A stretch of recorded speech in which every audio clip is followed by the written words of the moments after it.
और sir rolling वो आया एंड एक्शन। ये टीवी चालू किया, टीवी में देखा, सामने देखा नील छोटा सा बच्चा गाना गा रहा है, वहां पे गाना गा रहा है, गाना गाया एंड गाना गाने के बाद सबने क्लैप किया वहां पे। एंड एक बंदा आया, उसको वहां पे बोला तुम तो इस गाने तो तुमने बहुत अच्छा गाया, तुम्हें सुर की बहुत ज्यादा नॉलेज है, तुम्हें तो इस पुरस्कार मिलना ही चाहिए। एंड एक छोटा सा कुछ ट्रॉफी निकाल के दिया उसको, ट्रॉफी दिया, नील बहुत खुश है। एंड तब तक भूषण सर स्टेज पे आता है, जितेंद्र सर का आवाज आ रहा है, जितेंद्र सर बोलते हैं एकदम काका पे गया है, बहुत बहुत टैलेंट है तेरे में, ये वो। एंड तब तक भूषण सर स्टेज पे आया, भूषण सर ने बोला मैं 2 मिनट बोल सकता हूँ जी। दिया, नील को पूछा तुझे कैसा लग रहा है, बहुत अच्छा लग रहा है। ट्रॉफी मिले कैसा लग रहा है तुझे, बहुत बहुत बहुत अच्छा लग रहा है मुझे। एंड तब तक बोला चल अब मेरी बात मानेगा, हाँ फेंक दे इसे। ट्रॉफी फेंकने की बात, गाना गा रहा है वहां पे, नील ने गाना गाया एंड सब लोग खुश हुए, क्लैप लिप किया। एंड वहां पे नील को एक गिफ्ट दिया, प्राइज दिया। एंड वहां पे भूषण सर आए, भूषण सर ने बोला तुझे बहुत अच्छा लग रहा है ना, उसने बोला हाँ। एंड बोलता मेरी बात मानेगा, बोला जरूर मानूंगा काका साहब।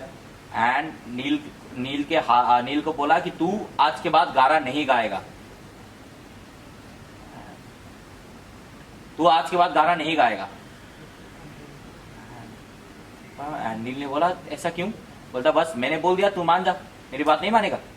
एंड ये सब बोल के नील का शकल उतर गया वहां पे। एंड नील के हाथ से ट्रॉफी छीन के फेंका, ट्रॉफी छीन के फेंकने के बाद ट्रॉफी को ऊपर से कुचल के वो निकल के गए भूषण सर नील। एंड सामने अभी भूषण सर को लुक देना, भूषण सर ने बोला तो ये एक छोटा सा बच्चा जो मेरी बात मानकर आज देखो कहां पे, आज इसके नाम के आगे डॉक्टर लगाया जाता है, बस इसने मेरी बात मान ली। तो यही बात का मान अभी तुम्हें भी रखना है, तुम्हें भी रखना होगा। वादा करो कि आज के बाद कभी तुम गाना नहीं गाओगे।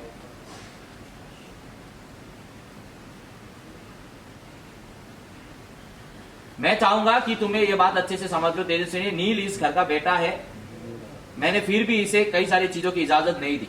तुम इस घर की बहू हो, घर की लक्ष्मी हो, मुझे मैंने कई सारी चीजों के लिए पाबंदी लगाई गई, इजाजत नहीं दी गई, और तुम भी इस घर की बहू हो, इस घर की लक्ष्मी हो, और मुझे कतई मंजूर नहीं होगा कि तुम स्टेज पर लोगों के सामने गाओ, उनका दिल बहलाओ, लोग उसे देख कर तालियां पीटे, सीटियां बजाए, मुझे ऐसा बिल्कुल मंजूर नहीं। तो आज के बाद तुम गाना कभी नहीं गाओ। तेजस्विनी बोली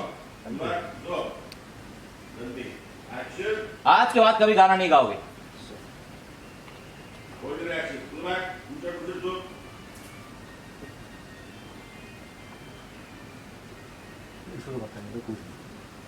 तेजस्विनी बोले लेकिन काका साहब मुझे तो लगा था कि इस घर में कला की कोई कदर की जाती है, लेकिन किसी के गाने पर बड़ी पाबंदी लगाती है, ये मुझे नहीं पता था। बल्कि सब लोग इस टैलेंट को इनकरेज करते हैं। ऋतुराज भी इसी घर में रहता है, प्रोफेशनल सिंगर है, और हमने कट किया।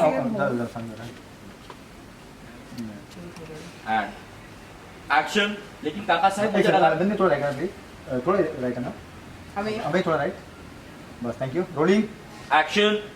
लेकिन काका साहब मुझे लगा था कि इस घर में कला की कदर की जाती है, किसी के गाने पर कोई पाबंदी नहीं है, बल्कि सब लोग मुझे इस टैलेंट को इनकरेज करते हैं। नील ऋतुराज भी तो इसी घर से है ना, प्रोफेशनल सिंगर है वो, और खुद अहमद दादा, नंदनी वहीनी, प्राची, यह सब ने मुझे इंसिस्ट किया था गाना गाने के लिए, और आप अभी कह रहे हैं कि यहाँ इस सब के लिए मनाई है।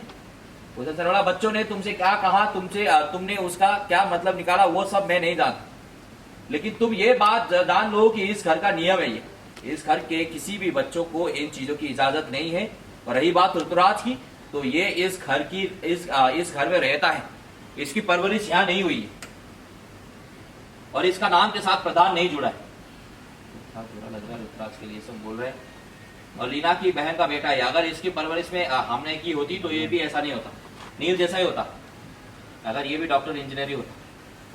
देखा भूषण सर, अगर मेरी बातें तुम्हें गलत लग रही हो तो जीता जात का सबूत है, ये देखो जीतू को, जीतू का हाँ हाँ दिखा रहे आप, हाँ, और जीता जाता रोल सा।